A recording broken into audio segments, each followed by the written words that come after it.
Teleamazonas presenta Hora 25 con el auspicio de... Formamos parte del ranking de instituciones Simago con más de 5,000 artículos indexados y somos partners de National Geographic Learning. Somos Uniandes.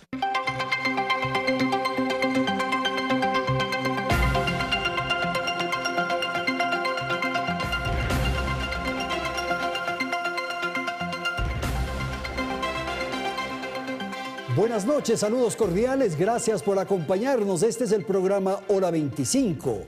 El fallo de la Corte Constitucional sobre los niños trans prende un debate sobre ideología de género y el protocolo que debe seguirse en el sistema educativo. Se activa la polémica de un tema extremadamente sensible y altamente controversial. Nuestros invitados esta noche en Teleamazonas, saludo la presencia en la ciudad de Guayaquil del padre Juan Carlos Vázquez. Él es sacerdote docente del Seminario Mayor de Guayaquil. En Quito nos visitan en el estudio Gustavo Bernaza. Él es abogado, activista de derechos humanos. Saludo también la participación de Nua Fuentes. Ella es socióloga, experta en derechos humanos y grupos vulnerables. Saludo la participación de María de Lourdes Maldonado, presidenta de la Fundación Dignidad y Derecho. Bienvenidos, Belén, buenas noches.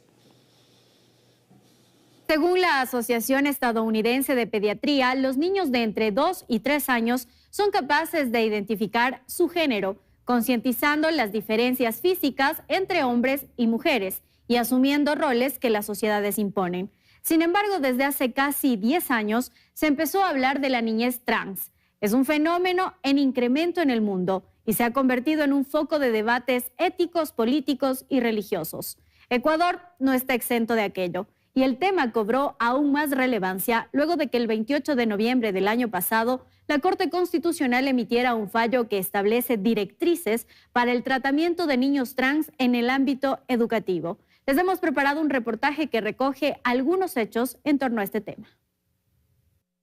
Esta es la sentencia de la Corte Constitucional de 116 páginas emitida el 28 de noviembre de 2024, que sienta un precedente en Ecuador respecto de la niñez trans. Y es que los altos magistrados aceptaron una acción extraordinaria de protección de un caso de discriminación por género en una escuela privada de Salinas en la provincia de Santa Elena. Una familia española es la protagonista de este caso. En 2017, los padres de una menor de 5 años denunciaron que la unidad educativa en la que su hija estudiaba discriminó a la niña identificada como transgénero. El caso finalmente llegó a la Corte Constitucional. En la sentencia consta el testimonio del padre, quien narra. No utilizaban el nombre sentido, ni en la mesa, ni en el casillero, ni en el aula. La obligaban a ponerse en línea con los niños en vez de con las niñas. Muchas veces nos contaba mi hija que los niños incluso llegaban a burlarse de ella y a llamarla loca. Tampoco le dejaban utilizar el baño de las niñas. Frente a los argumentos presentados, la Corte resolvió que la unidad educativa vulneró los derechos de la niña trans por negarse a acompañar su proceso de transición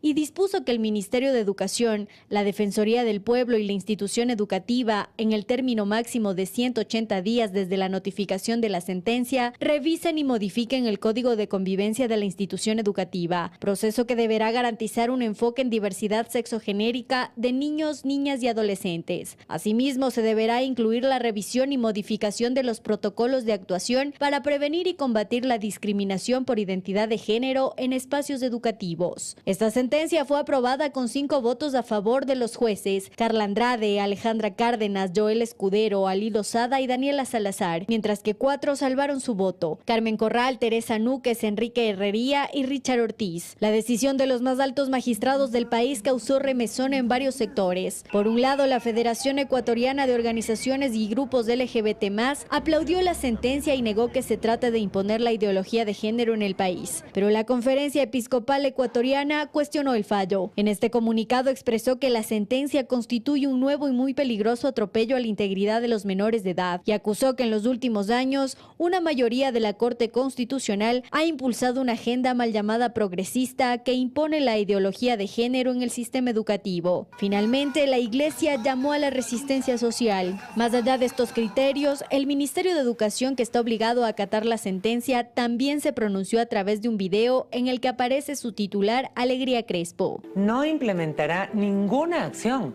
basada en ideologías de género y ha iniciado un proceso de revisión y fortalecimiento de sus protocolos de protección vigentes para prevenir y abordar cualquier tipo de vulneración de derechos en las aulas. Y rechazamos la imposición de agendas ideológicas, vengan de donde vengan. Actuaremos apegados siempre al rigor científico y pedagógico y jamás acompañaremos a que nuestra niñez y juventud tome decisiones que no corresponden a su edad. La familia que inició este camino ya no vive en Ecuador, pero su acción generó jurisprudencia que hoy sigue debatiéndose en el país. Aquí empezamos entonces, doctora María de Lourdes. ¿Qué significa? ¿Cuál es la trascendencia, la importancia desde su lectura de este fallo, de esta sentencia de la Corte? Buenas noches. Buenas noches, Andrés. Saludos a todos mis compañeros de mesa esta noche y a toda su audiencia. Este caso es sumamente preocupante. Lo que está permitiendo la Corte Constitucional es imponer la ideología de género en el tratamiento y acompañamiento de los niños con disforia de género y de toda la comunidad educativa. Y esto es absolutamente grave y nosotros denunciamos específicamente que para todas las regulaciones en favor de nuestros niños, vengan de la Corte Constitucional, del Ministerio de Educación o de cualquier otra autoridad pública, se utilicen los datos y la evidencia o las recomendaciones científicas basadas justamente en lo que nos ha revelado la experiencia en el tratamiento del acompañamiento de los niños con disforia de género.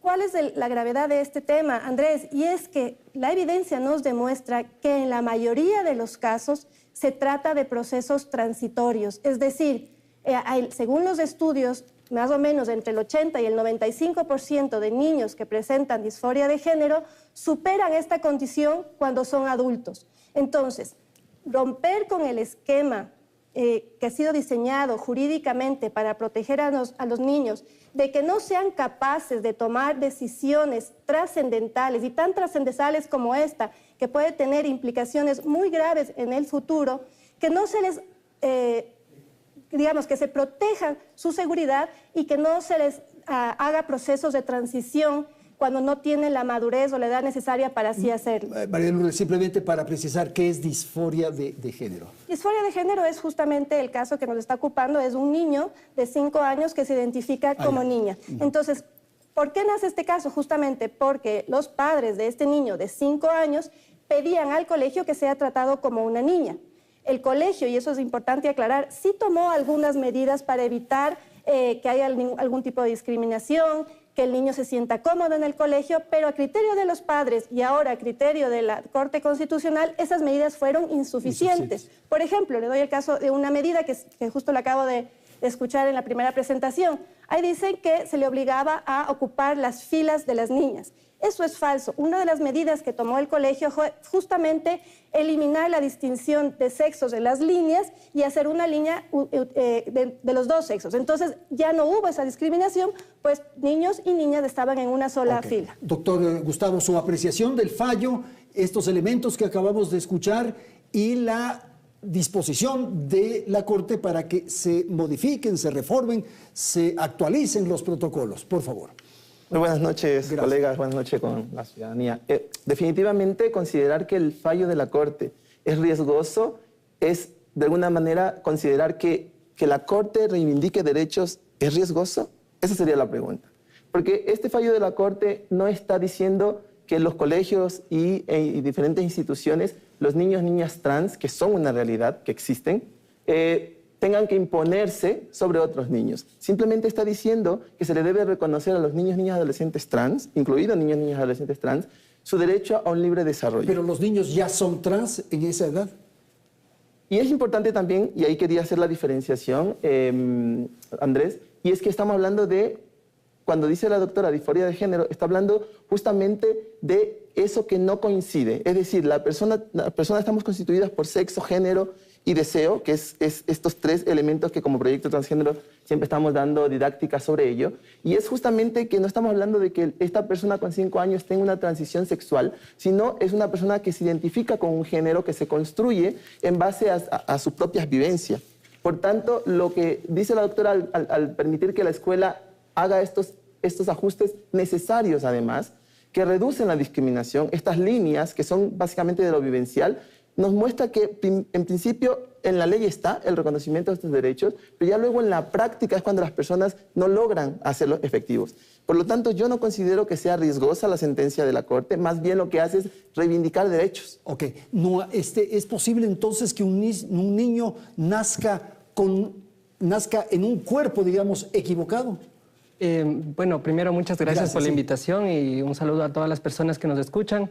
Creo que este debate ahorita se encuentra en un lugar, en un momento mediático muy exacerbado, donde desinformación y algunas, digamos, la información muy falsa se difunde, ¿no? Primero quiero dejar en claro, la narrativa de cuerpos equivocados ya no existe, no se topa dentro de la identidad trans. El término disforia de género está obsoleto. De hecho, la Asociación Americana de Psiquiatría utiliza disconformidad de género y ahí hay algunas recomendaciones que pone.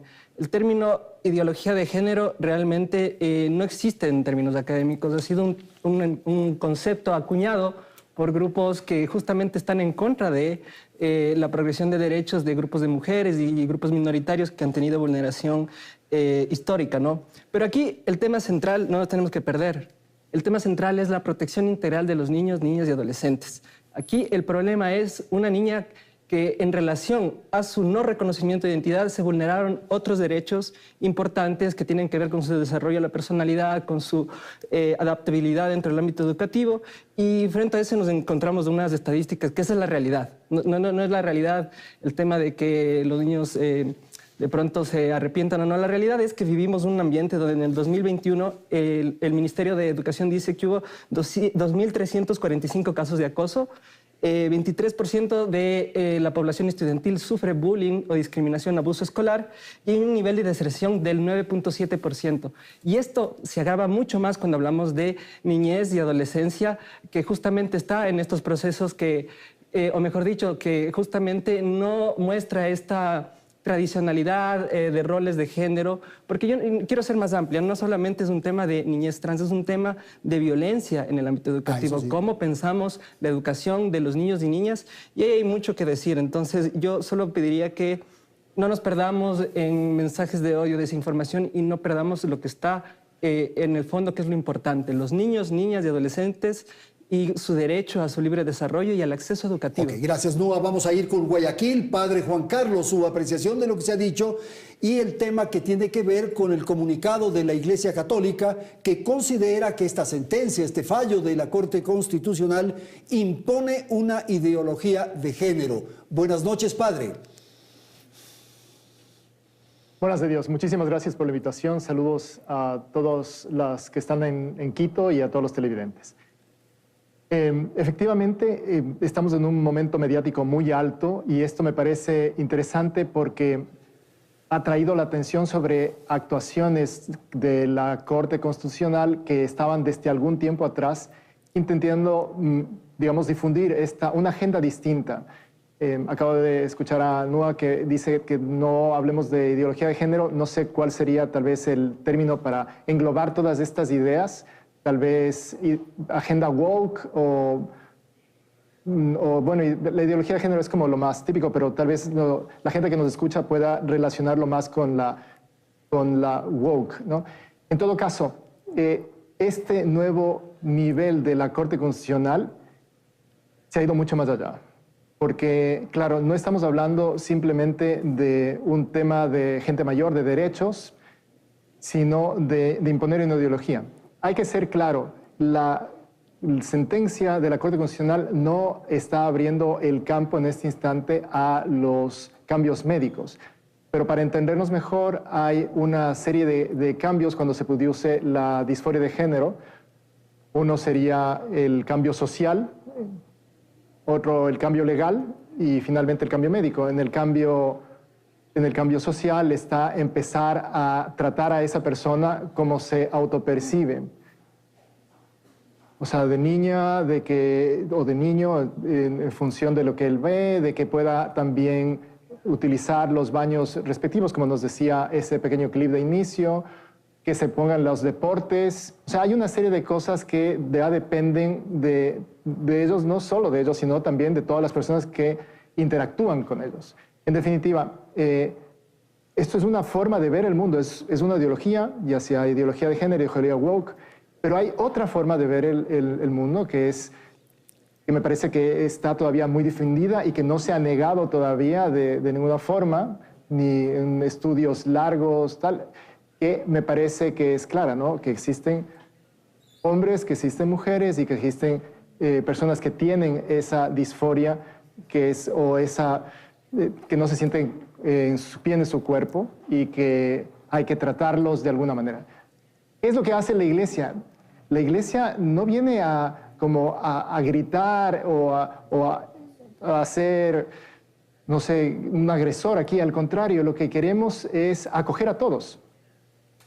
Y acoger quiere decir intentar que no haya más sufrimiento. Recuerdo que la Iglesia aquí en el Ecuador y los grupos religiosos somos los que estamos al frente de casi todas las obras sociales que hacen aquí. Tratamos no solo a la gente pobre, sino que también a la gente que es trans, por ejemplo, y vive en situación de vulnerabilidad. Ayer estaba hablando con la directora de un proyecto que se llama End Slavery, que justamente atiende a chicas trans en el centro de Quito, el centro de Plaza Grande, en la calle Esmeraldas, y les da soporte, ayuda, comida.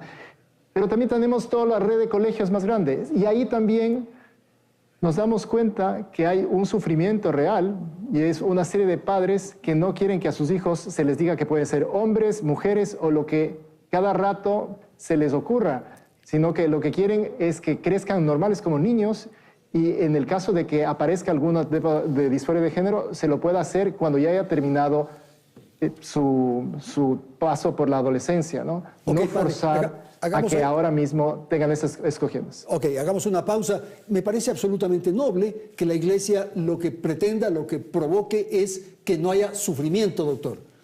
Bueno, no soy historiador, pero definitivamente sabemos que no ha sido la mejor intervención de la Iglesia en cuanto a temas de diversidad sexual y de género. Definitivamente tenemos una historia de la diversidad sexual y de género que es previa a lo que conocemos hoy actualmente como estos paradigmas de que tiene que ser masculino o femenino. Entendemos y respetamos, y definitivamente no está buscando ni la sentencia de la Corte, ni mucho menos la niña o sujeto que fue víctima de discriminación en el colegio, interponer o dar que el resto de sus compañeros se perciban a sí mismos como personas de diversidad sexual y de género. En ningún caso esto es posible, porque si bien lo que se está diciendo acá es que existen algunos paradigmas o modelos sobre el género, existe una brecha, es decir, podemos pensar que hay dos polos, pero en estos polos hay una línea larga en donde hay otras personas que no necesariamente están conformes con ese género, porque ese sí es asignado, porque ese sí es construido, porque ese sí se hace por medio de estos trabajos de así debes ser, así es como tienes que comportarte, así es como tienes que llegar. Pero doctor, es necesario señalar lo siguiente: un niño, una niña va a la escuela a un proceso de formación,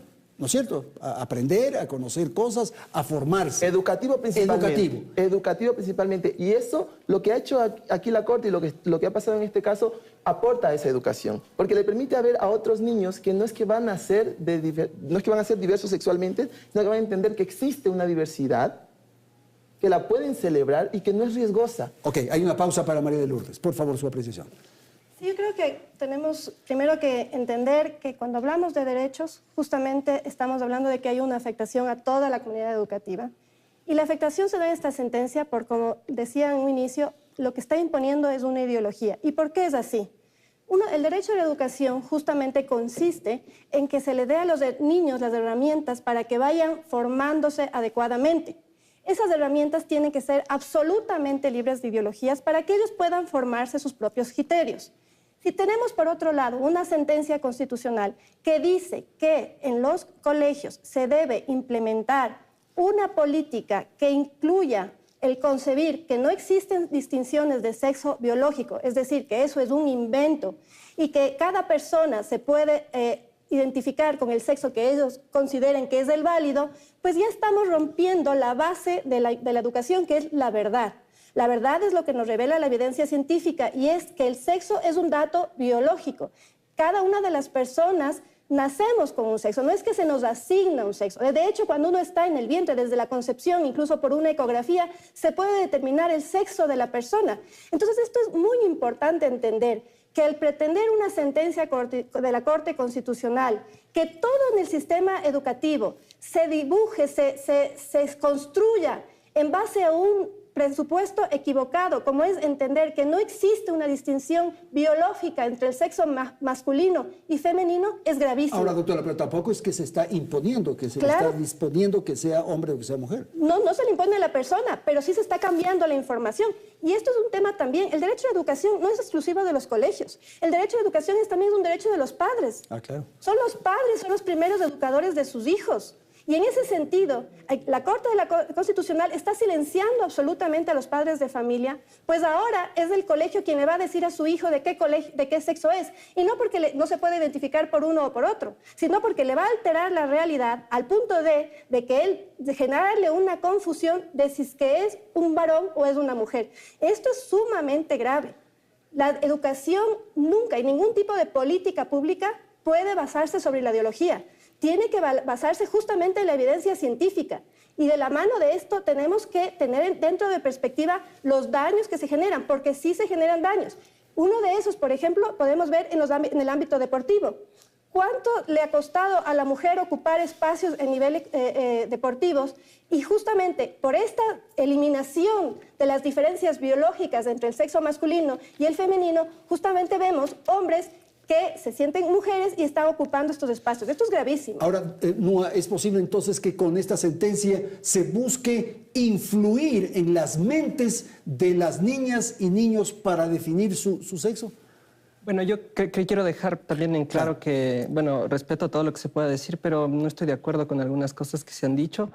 Recordemos que hasta 1997 estaba penalizada la homosexualidad en el Ecuador. Estaba, por así decirlo, prohibido las personas trans, las personas homosexuales, y eso no implicaba que no existían. No es que se están creando niños trans o adolescencia trans. Hay niños y adolescentes trans que están en el sistema educativo y no encuentran respuestas a sus problemáticas. Entonces, y es por eso que la Corte hace un ejercicio de no solamente dar una sentencia, sino dar una carta dirigida a una niña, porque entendamos que esto no es algo que se le ocurrió a la Corte un día, sino es algo que responde a un caso en específico que refleja la realidad de muchos más. Si bien este tema despierta pasionalidades porque hay mucha desinformación alrededor, hay muchos actores políticos que han tomado este tema para propulsar sus espacios porque no hay una agenda y esto también atrae la atención de muchas personas y el entorno de hecho se ha hecho muchas cosas como que se va a llenar de ideología las escuelas, los colegios y aquí quiero ser claro, no se está dibujando lo que es el sexo, sino que se está hablando de género, hay que ubicar bien las cosas. Hay lugares en los que puede ser importante que hablemos de mi sexo, por ejemplo, porque, qué sé yo, voy a una consulta médica y es necesario hablar de eso. Pero hay otros donde no es necesario, porque yo en mi vida pública no voy mostrando ni mis genitales, ni mis cromosomas, ni nada similar a esto. Yo voy mostrando mi apariencia física y en relación a eso tengo derecho a tener una seguridad jurídica y eso es lo que quieren las personas. Recordemos el caso de esta persona. El tema no es que simplemente no se le quiso llamar por su nombre. El tema es que en relación a esto y a la falta de protección, hay una serie de vulneraciones que tienen que ver con el bullying, la violencia y que pueden acabar en unas cosas muy grandes. Las personas trans tienen un porcentaje, por lo menos 3.3, más de posibilidades de caer en temas como el suicidio. Esto es lo que queremos evitar. No queremos que nadie se convenza de nada. Y de hecho, bueno, tal vez ahí podría estar de acuerdo, sí hay que tener datos bien pensados, científicos, pero no nos dejemos de un lado. Las personas trans existen, las personas intersexuales existen, la diversidad existe, eso es un hecho científico, es un hecho estadístico. Tenemos miles de estadísticas que muestran también la vulnerabilidad que existe a partir del no reconocimiento y de todo esto que se forma a través de justamente estas terminologías de ideología de género, ideología woke, que realmente, si lo vemos, los que están encabezando esto son políticos, porque los políticos también intentan llamar la atención. Y en este momento de la comunicación, estos discursos violentos llaman mucho la atención y a veces ni siquiera digerimos mucho. Por eso hay gente que habla de que vamos a hormonizar y operar a niños. Y quiero ser clara, en la sentencia, y ni en ninguna institución o organización LGBT o que esté a favor de la niñez se habla ni de hormonización, ni de mutilación, ni nada similar. Es un proceso muy distinto que hay que tenerlo bien en claro para poder Gracias, Numa. Vamos a ir con el padre nuevamente en Guayaquil para conocer su apreciación y plantear esto que me parece que es fundamental, la responsabilidad que hay en los padres para la formación, para la educación de los niños, de los hijos, lo que ocurre con el sistema educativo y también el rol que juega el sistema educativo en este tema y la sociedad. Padre, por favor. Hace pocos días estaba conversando con el hermano Guillermo Oña, que es el presidente del CONFEDEC, que son la unión de todos los colegios católicos en el Ecuador. Y claro, él me expresó su preocupación de todas estas cosas que están pasando y también de que, claro, se tiene que acoger y se tiene que ver la mejor forma de no discriminar. Y me parece que todos estamos claros que una persona que está sufriendo una disforia o algo que le pone en disconfort y que su misma familia está sufriéndolo, porque a veces estos son procesos que no se entienden, por supuesto que hay que ayudar, estar presentes, ¿no? Pero estos son procesos en los que no corresponde al colegio, sobre todo, ¿no? Corresponde a los padres proteger. Hay edades en las que los niños no pueden hacer nada, en que tienen que dedicarse a ser niños, más que dedicarse a escoger su sexo, aunque sean cosas que internamente les llame más la atención o tal, ¿no? Hay chicos que les puede, no sé, gustar la ingeniería o gustar ser bomberos, pero eso no es algo que van a resolver cuando son pequeños.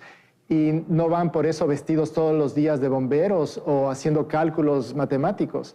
Me parece que los niños tienen que ser niños. Y en ese sentido, por eso hablaba de ideología, hay una fuerte corriente que está impulsando todos esos comportamientos.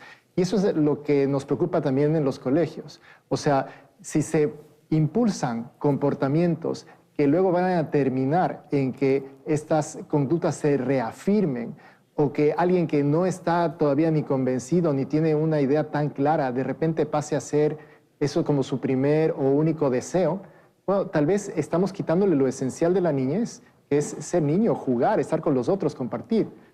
Me parece que en ese sentido la Iglesia lo que pide es que sean los padres los que sean los responsables de la formación de sus hijos, y esto es un derecho recogido también en la Constitución. Perfecto. Muchísimas gracias, padre. Muchísimas gracias a nuestros panelistas. Vamos a ir a una pausa, tenemos que atender la publicidad y enseguida retornamos para la segunda parte de este programa, la Corte Constitucional y la sentencia sobre los niños trans. En un instante.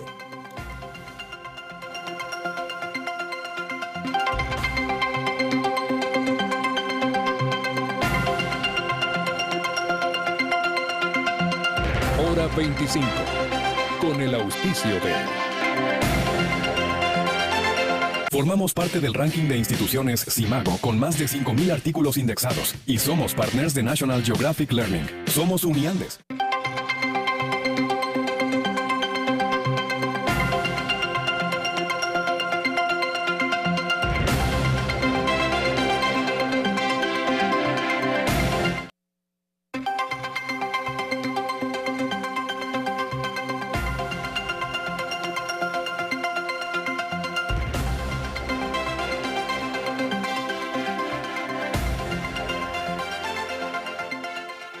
Ahora revisemos algunos datos del mundo en este tema.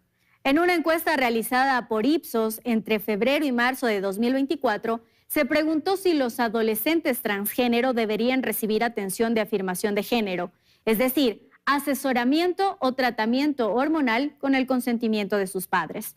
Y las respuestas variaron en los 26 países en los que se desarrolló el estudio.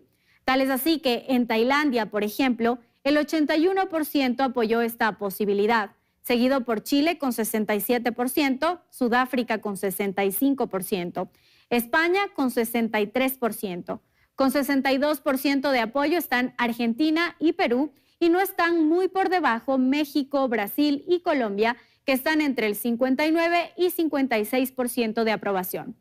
No obstante, otros países tuvieron una respuesta baja e incluso se observan ya medidas concretas frente a este tema. Por ejemplo, el año pasado el Servicio Nacional de Salud de Inglaterra restringió la medicación en los tratamientos de afirmación de género para menores de edad. Y es el quinto país de Europa que limita esos tratamientos hormonales por falta de pruebas de sus beneficios y posibles daños a largo plazo como osteoporosis y retraso en el crecimiento. Mientras que, por ejemplo, en Suecia, que fue el primer país en autorizar el cambio jurídico de género en 1970, se restringió en 2022 los tratamientos hormonales por riesgos en la salud, y otros datos también que queremos hoy poner sobre la mesa provienen de un estudio realizado por la Universidad de Princeton a 317 menores durante 5 años, en el que se obtuvo como resultado que solo un 2,5% de los menores abandonaron el proceso de transición, mientras que un 94% continuó conforme con su decisión y un 3,5% dijo que descubrió que su género no es binario. Así también otro estudio publicado por la Asociación Española de Pediatría de Atención Primaria señala que los menores trans expresan a edades muy tempranas su identidad de género. Sobre la base de lo que acabamos de escuchar, Nua, ¿es posible que los niños menores de 5 años, por ejemplo, puedan resolver su condición de género o sexo, por favor? Bien, la Asociación Americana de Psiquiatría dice que a partir de los 5 comienza un proceso de construcción de la identidad. Y aquí quiero ser muy clara. Las respuestas desde el Estado y desde la medicina hacia la realidad de las personas trans ha sido compleja porque muchas veces han intentado, como por así decir, intentar hacer un proceso que más o menos normalice a estas personas y las ingrese. O sea, como decir, bueno, tú tienes un problema de incongruencia, vamos a solucionarlo, pero el problema es más complicado. Yo sí concuerdo con algunas cosas que se ha dicho aquí, y es que hay que pensar en estos protocolos o los protocolos en general de manera amplia. No es que es necesario un protocolo que diga que voy a afirmar el proceso de género de una persona o de todas las personas que tengan disconformidad. Lo que necesito es que se cree un ambiente seguro para que tanto las personas que de pronto, por así decirlo, no encuentren su camino en relación a una transición, se encuentren seguros y puedan tener ese espacio de desarrollo personal. Con esa libertad. Ajá, y al igual que las personas que sí, ¿no? El estudio que salió en pantalla dijo que sí hubo un nivel de deserción, pero es bajo, o sea, realmente es muy bajo. O sea, pero yo igual estoy de acuerdo en que no hay que dejar aparte ese nivel. Hay que pensar en una ley que sea amplia, que permita el desarrollo personal de los niños, niñas y adolescentes y que permita todas estas posibilidades, ¿no? Porque, como dijo también el compañero, no es un tema de quitarles la potestad a los padres, ¿no? Y tampoco es que la educación es únicamente en la casa o en el colegio, es en todos los lugares, en los medios de comunicación. Aquí mismo estamos haciendo un ejercicio de educación que lo aplaudo mucho. Y es complicado porque en el Ecuador ha existido problemas muy graves en relación a no conocer esta realidad. Hay padres que han llevado a sus hijos a clínicas de deshomosexualización, algo que está penado, que es considerado tortura por la ONU, y donde han recibido violaciones, también se les ha inyectado hormonas en un tono de curación y un montón una serie de violaciones a sus derechos. Entonces, y a los que no han decidido hacer eso, ha sido un rechazo, a veces sacarlos de la casa. El mismo padre dijo hace rato que atendían a personas trans en el centro. Esas personas trans en el centro son mayormente trabajadoras sexuales trans. Deberíamos preguntarnos, ¿por qué hay un número grande de personas, de mujeres trans realizando trabajo sexual?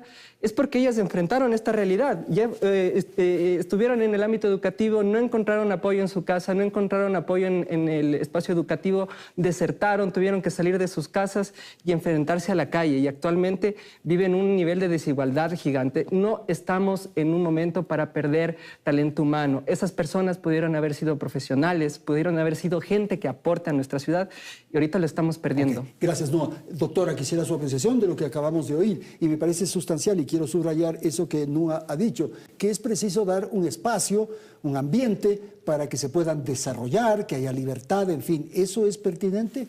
Absolutamente, y ahí coincido plenamente con lo que acaba de mencionar Nua.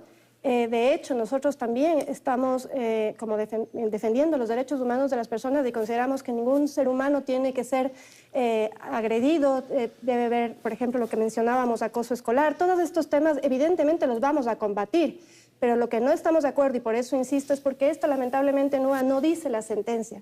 La sentencia desconoce la evidencia científica, que lamentablemente es contradictoria hasta cierto punto. Hay quienes promueven unos procesos de afirmación de sexo, como los que está recomendando la sentencia, y otros que recomiendan lo que manifestaba NUA, es un acompañamiento, que hayan espacios seguros, que pueda desarrollarse el niño por sí mismo hasta poder confirmar o no su condición. Es decir, eso es justamente lo que nosotros estamos reclamando.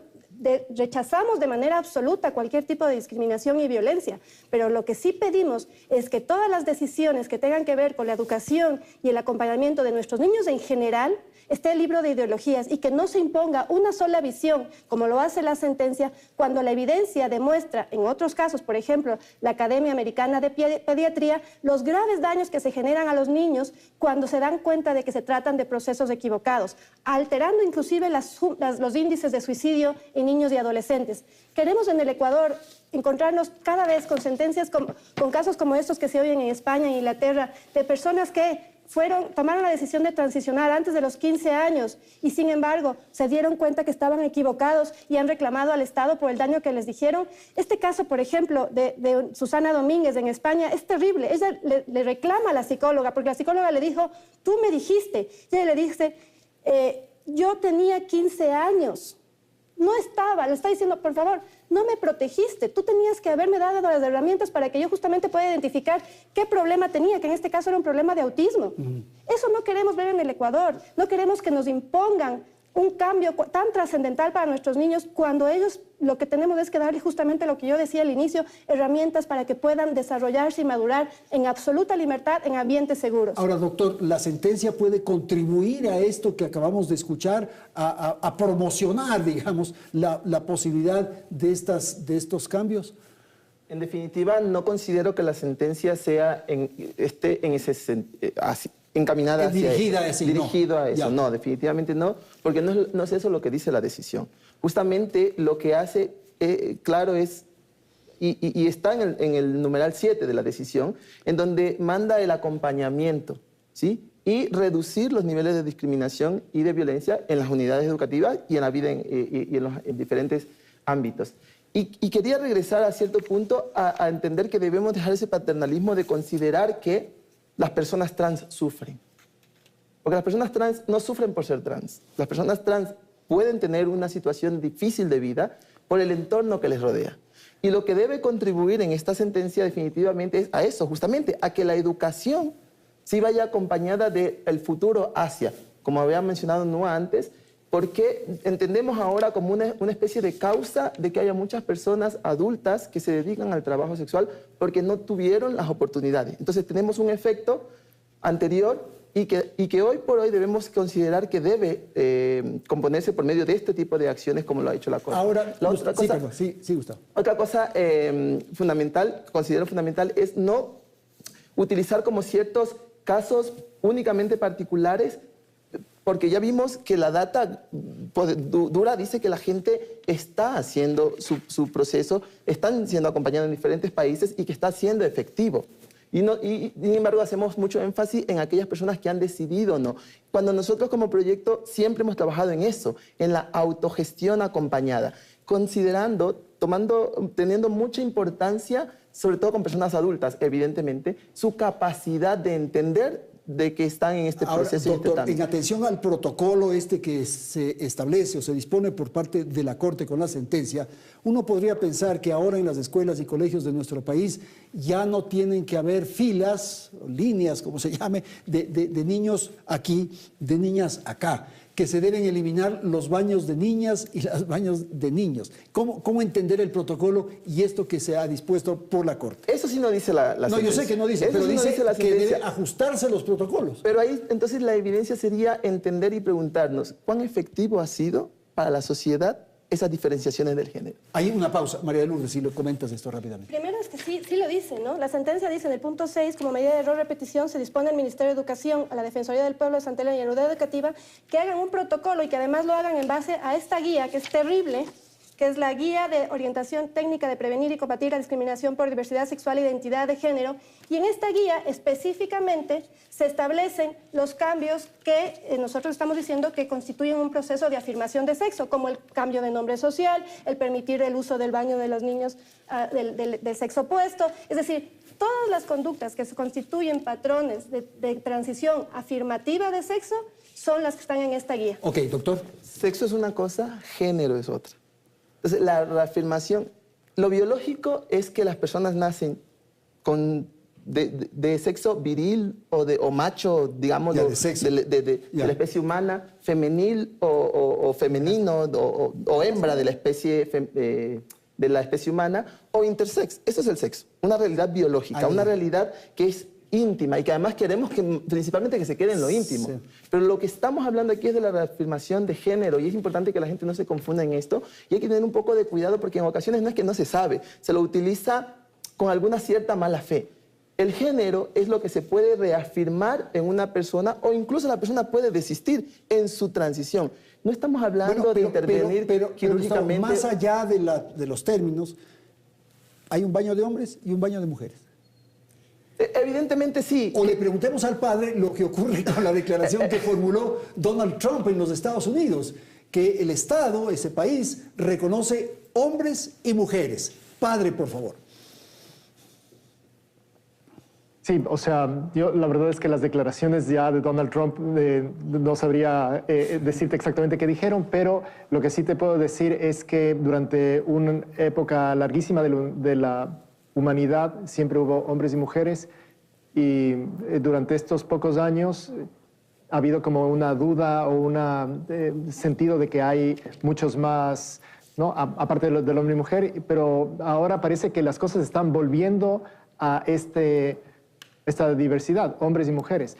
Yo comprendo muchísimo y soy empático con las personas que les cuesta o que han tenido como este dolor interno o esta confusión, ¿no? Como decía, no hay que decir que hay que tener compasión. Me parece que también es cierto, es más como decisiones personales. Pero lo que vuelvo a decir es que me parece importantísimo que no hay que impulsarlo dentro de los colegios, porque hay un cierto contagio social. Cuando uno ve algo en otros que hacen lo mismo, especialmente son niños y tal, eso atrae, eso me suena como atractivo, ¿no? Les cuento una cosa pequeñísima, pero yo trabajo en un colegio de niñas y el otro día una niña le habían regalado una capa y estaba saltando de las gradas al piso, ¿no? Y bueno, a veces se creía, no sé qué super heroína, pero saltaba. Y empezó a saltar de la segunda, de la tercera y de la cuarta grada. Y claro, se formó un grupo de niñas que le estaban coreando. Y después de esto, varias otras querían hacer lo mismo, ¿no? Querían cogerla y saltar, tal, pero una se cayó y como no era tan ágil, se lastimó. Uno de este ejemplo que es bastante didáctico, si quieren, porque en el sentido de que las cosas que uno hace no tiene una implicación solo para uno, sino que tiene una implicación para los demás también, pues. Y eso es lo que queremos desde la iglesia también, yo digo, desde el sitio donde trabajo en concreto, ayudar para que no haya como este contagio social de cosas que pueden traer mucho dolor a las familias o que los mismos padres están un poco en contra.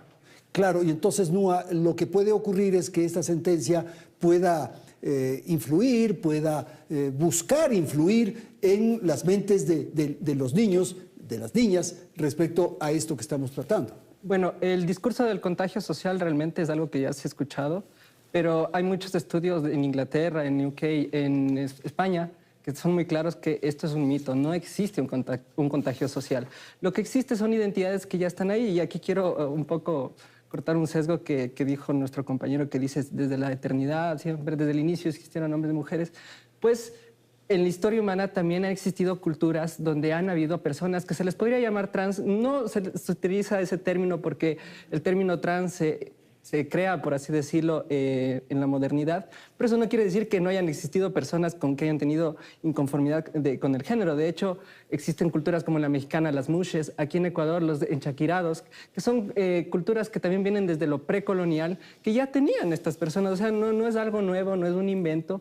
Eso es realmente es una mentira, ¿no? Entonces, pensemos que es algo que ya existía. Y segundo, quiero completar una idea que dije hace rato, ¿no?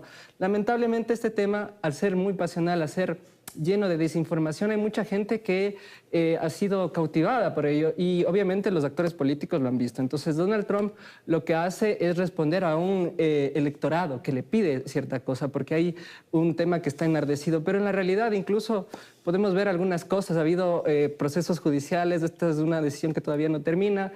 E incluso recuerdo una audiencia donde se le preguntaba de los atletas, decía, ¿cuántos atletas hay en Estados Unidos? Le decía un término como 8,000.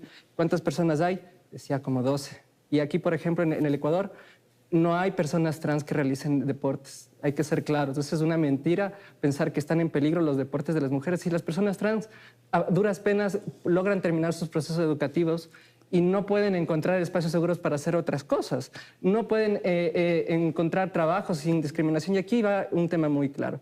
Para que una persona quisiera que se te llame de tal nombre o que se te reconozca de tal género, no es un tema solo porque quiero que se me nombre así, sino es porque esto me da seguridad jurídica. Y eso es un tema que la gente no ve cuando ve estas sentencias. Lo que se busca es seguridad jurídica. Y yo intento, lo que busco estar es en un espacio de educación que me dé seguridad, pasar un trabajo, que nadie me discrimine, ir a un sector médico donde también se me pueda atender, e incluso pensando que, bueno, tal vez hay lugares donde mi sexo sí sea importante, ¿no? Yo puedo ir al médico y sí es importante el dato de mi sexo.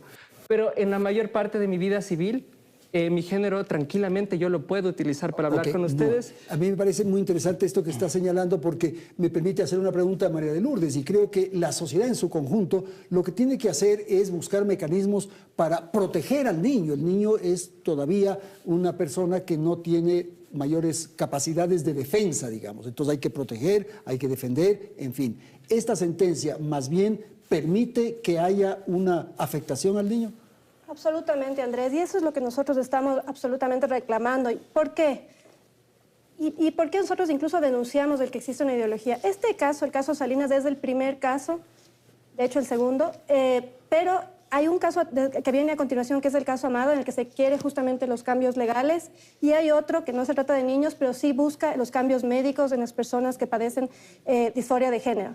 Entonces, estamos diciendo que al abrir este abanico de posibilidades, estamos enfrentando no solo a los niños, sino a los adolescentes y a toda la sociedad ecuatoriana a tomar decisiones basadas en una ideología cuando existe evidencia científica de que hay otros mecanismos más efectivos y que más prudentes, si podemos usar una palabra, para acompañar a los niños que se encuentran en esta situación. En este sentido, por ejemplo, y refiriéndome a Inglaterra porque lo mencionaron, justamente un informe que no tiene, digamos, un perfil político, religioso, de ninguna otra naturaleza, fue un estudio que se hizo justamente por un encargo del sistema de salud pública, digamos, del Reino Unido, que es el informe CAS, puso en evidencia una serie de elementos que tenemos que deberían haber sido analizados en la sentencia y lamentablemente no fueron. Uno de esos, por ejemplo, fue lo que mencionó el padre, este tema justamente del contagio social, que no es solamente por decirlo. El tema de las redes sociales, por ejemplo, está generando ha sido un factor que ha detonado justamente que han aumentado de manera alarmante los casos de niños o adolescentes con disforia de género. Entonces, esos factores, y entre otras cosas, se dejan de analizar como problemas sociales cuando solamente vamos a la imposición ideológica. Este informe mencionaba también que el 75% de los casos de niños y adolescentes con disforia de género esconden atrás algún tipo de problema psicológico, autismo, depresión, incluso casos de violencia intrafamiliar. O sea, unas problemáticas que cuando se forza un proceso de transición afirmativo absoluto, se esconden. Entonces, estos problemas que puede ser, por ejemplo, una depresión o un caso de violencia o algún tema emocional grave, pues pueden generar luego justamente los factores que inciden en el suicidio. Entonces, estas cosas deben analizarse tanto, por ejemplo, en este momento por el Ministerio de Educación como por toda autoridad pública al momento de desarrollar las políticas para aceptar y acompañar a los niños trans, que es lo que nosotros estamos pidiendo. Ok, tengo que ir a una pausa, no, enseguida volvemos, tenemos que atender la publicidad, ya retornamos en un instante.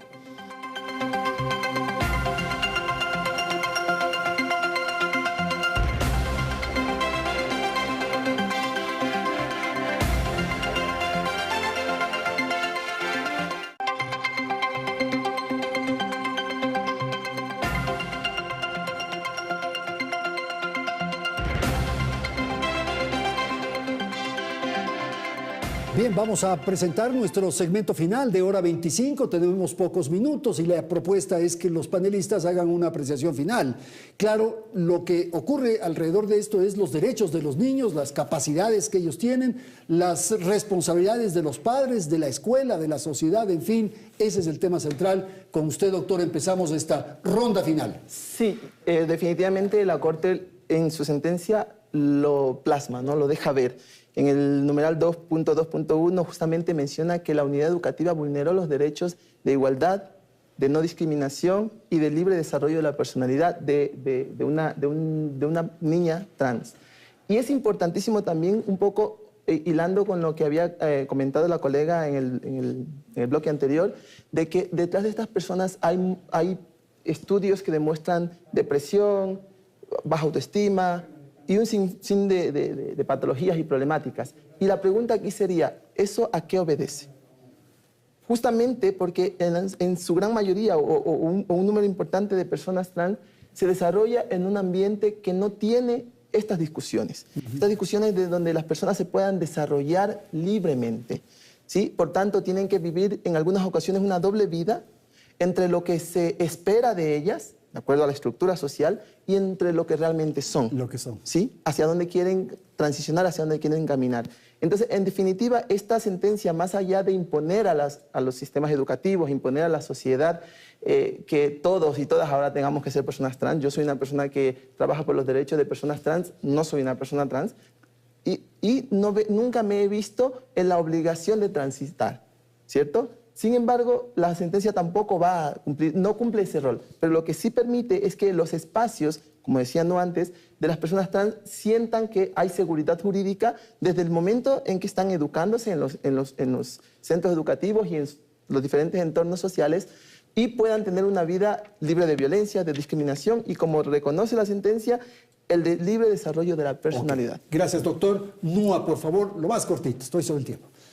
Primero que nada decir que es un tema apasionante, hay mucha desinformación y invitar a todos a informarnos, a saber. Estoy de acuerdo que este tema necesita muchos datos, información científica, académica, y hay que también tener mucho miedo y cuidado con la desinformación y datos falsos, ¿no?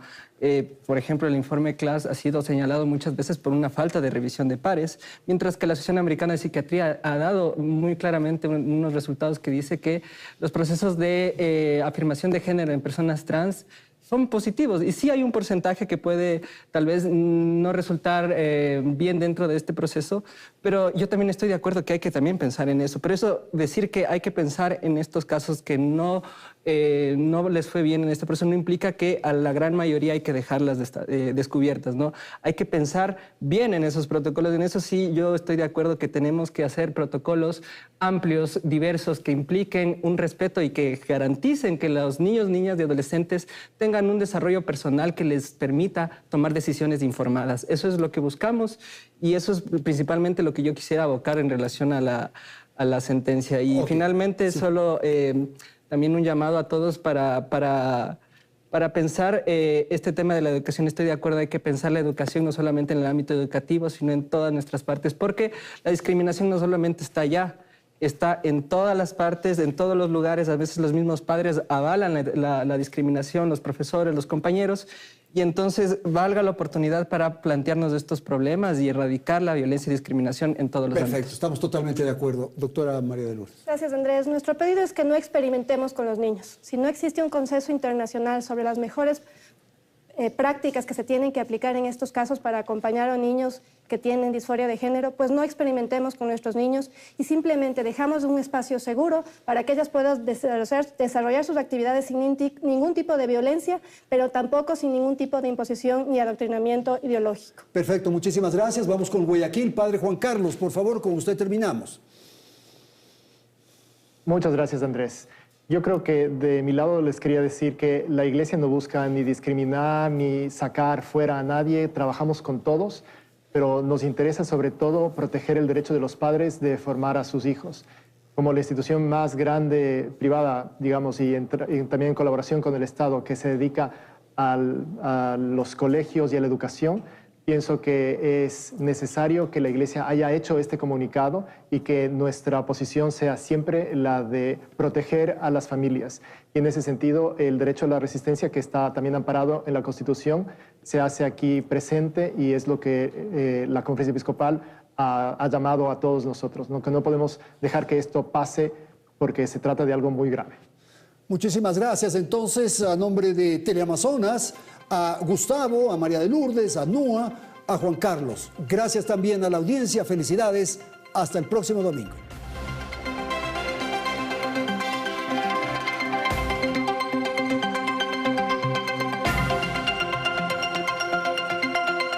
Teleamazonas presentó Hora 25 con el auspicio de...